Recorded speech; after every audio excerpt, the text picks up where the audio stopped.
Hello दीपक, कैसा है भाई तू? गांव में सब कैसे हैं? नहीं, यहाँ पे सब ठीक है। आ रहा है तू? अभी क्यों आ रहा है? अभी तो बहुत गर्मी है यहाँ पे, बेकार में परेशान होगा। ज़रूरी काम है? अच्छा चल ठीक है, आ जा। और कौन आ रहा है तेरे साथ?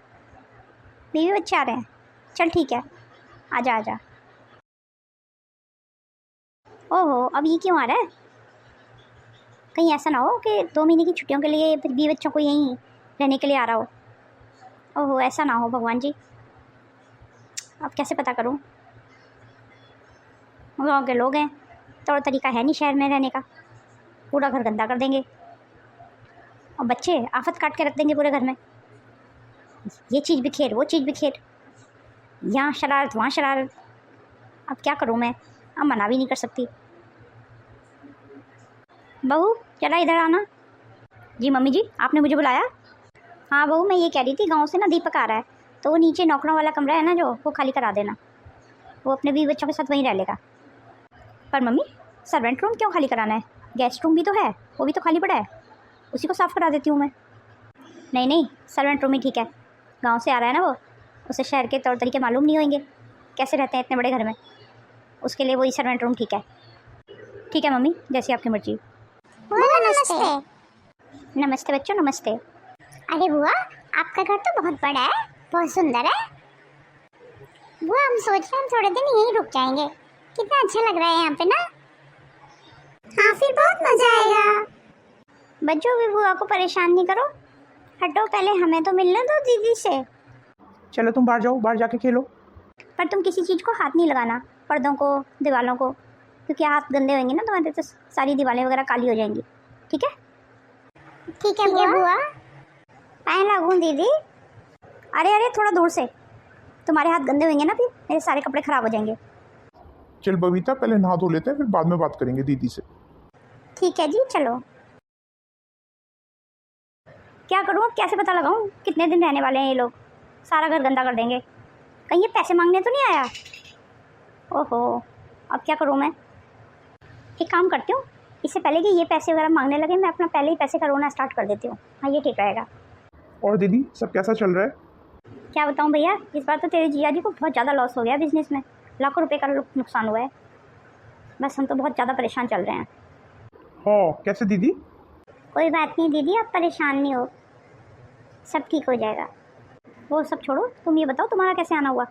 गांव में तो इस टाइम बहुत काम पड़ा होगा, खेतों की धुनाई वगैरह चल रही होगी, तुम्हें टाइम कैसे मिला आने का? सब ठीक है ना गांव में? हाँ दीदी, आप सही कह रही हो, हम सारा काम छोड़ के आए हैं। काम वाम ख़त्म करके आते तो रह भी जाते थोड़े दिन। अब मैं कैसे कहूँ कि थोड़े दिन रह जाओ? किस मुँह से कहूँ कि थोड़े दिन रह जाओ? यहाँ पे कितना अच्छा लगता है जब सब साथ में होते हैं। आप तो दीदी आई नहीं हो, कितने दिन हो गए हैं आपको? आप गांव आना ही भूल गई हो जैसे। सब आपको गांव में बहुत याद करते हैं। अरे भैया, यहाँ से फुर्सत मिले तभी तो कहीं निकलूँ, टाइम ही नहीं मिलता है। हाँ दीदी, ये बात तो आप सही कह रही हो, इतना बड़ा घर है, पूरे घर की जिम्मेदारी अब आपके ऊपर ही है। पर गाँव में भी सब बहुत याद करते हैं। बहू को देखने का सबका बड़ा मन करता है। एक बार बहू को लेके आ जाती तो सब देख लेते, सब बोलते हैं सरला की बहू कैसी है, सरला की बहू कैसी है। पर कोई बात नहीं, चलो, हम तो ज़रूरी काम से आए थे। खैर, ज़रूरी काम? कैसे ज़रूरी काम? बुआ चलो कहीं घूमने चलते हैं। बुआ हमने शहर नहीं देखा कभी, हमें बाहर घुमा के लाओ ना कहीं। बेटा अभी बाहर बहुत गर्मी है, कोई फ़ायदा नहीं है बाहर जाने का, बेकार तुम्हें गर्मी वगैरह लग जाएगी। तुम यहीं बाहर गार्डन में खेलो, ठीक है? नहीं बुआ, प्लीज हमें बाहर लेके चलो ना। हाँ बाहर लेके चलो बुआ। बहुत जिद करते हो, कह दिया ना अभी नहीं, चलो जाके बाहर खेलो। बहुत जिद करते हो, चलो जाओ बाहर। जब बड़े बात करते हैं बीच में टोकना ज़रूरी होता है।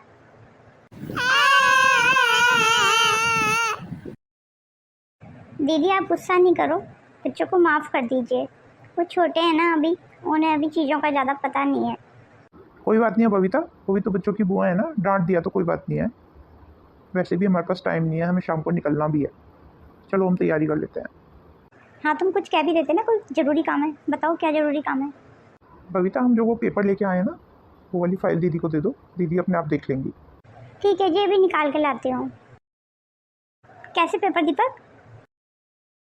अरे ले आई बबीता, चलो दीदी को दे दो। लीजिए दीदी। ठीक है दीदी, आप आराम से पेपर देख लीजिए, हम लोग इतने निकलने की तैयारी कर लेते हैं। चलो बबीता।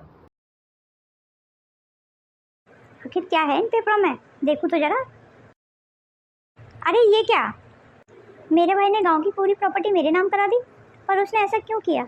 वो तो वैसे ही इतना गरीब है, उसके पास तो वैसे ही पैसों की इतनी तंगी रहती है। अभी पूछती हूँ। दीपक, दीपक कहाँ है मेरे भाई? जरा इधर तो आ। ये क्या किया दीपक तूने? गांव की सारी प्रॉपर्टी मेरे नाम करा दी, ऐसा क्यों किया तूने? क्या फ़र्क पड़ता है दीदी, प्रॉपर्टी आपके नाम हो या मेरे नाम हो? अब मैं ठहरा अनपढ़ गंवार, लिखाई पढ़ाई तो मेरे समझ से बाहर है। कल को गांव में किसी ने कब्जा कर लिया तो इस बहाने से आप गांव भी आ जाया करोगी, तो हम दोनों बहन भाइयों का मिलना भी हो जाएगा इसी बहाने से। मैंने सही किया ना दीदी? आपने तो मुझे माँ बाबू जी से ज़्यादा प्यार किया है दीदी। याद है जब आप मुझे अपने कंधे पे बिठा के पूरे गांव में चक्कर लगाती थी? हम कितना मस्ती करते थे, है ना? और फिर हम खेत से गन्ने तोड़ के खाते थे, भुट्टे खाते थे, याद है दीदी? और रही प्रॉपर्टी की बात, प्रॉपर्टी आपसे ज़्यादा बढ़ के थोड़ी है कोई। हाँ दीदी, ये बिल्कुल सही कह रहे हैं। मैंने इनको कई बार रोते हुए देखा है आपकी याद में। कम से कम आप गांव आओगी तो इन्हें तसल्ली रहेगी, इनका मन भी लगा रहेगा।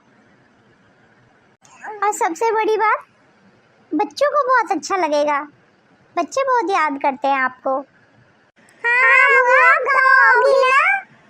हाँ भाई, तू सही कह रहा है। शायद मैं अपने आप को ही भूल गई। मैं इस पैसे की चमक दमक में ऐसे खो गई कि मुझे इसके अलावा कुछ दिखाई ही नहीं दिया। पर तूने मुझे बता दिया कि पैसा सब कुछ नहीं होता, इंसान का दिल बड़ा होना चाहिए। आज मैं तेरे सामने अपने आप को बहुत छोटा महसूस कर रही हूँ। तू जीत गया, मैं हार गई मेरे भाई। तेरे प्यार के सामने मैं हार गई।